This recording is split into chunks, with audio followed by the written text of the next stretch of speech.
piizaa nyaataa jira. Piizaa ispeeshaalidha.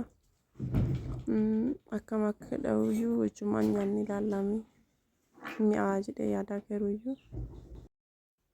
Maashaallah akka malee mi'aaya. Maashaallah akka malee mi'aaya. Kinoo nyaanni hagana hin geenye sirriitti mi'aaya. Wallaahi hedduu mi'aaya.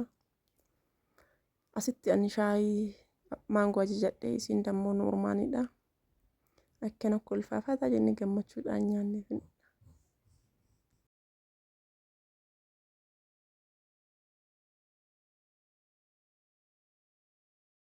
Asitti ammoo nyaanni kaanee istaadiyoomii Asallaa seenneeti. Istaadiyoomiin Asallaa akkana jira.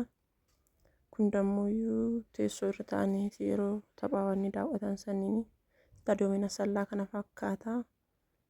Akkanatti fataa jedha olli. Maashaallah hedduu namatti tola. Hedduu bareedaa keessa istaadiyoomni isaa. Asitti ammoo akkana fataa keessa jira kinoo. Namatti tola maashaallah akkana fataa jedha isinillee koottaatii fataa jedha isinin jedha asitti bashannanaa.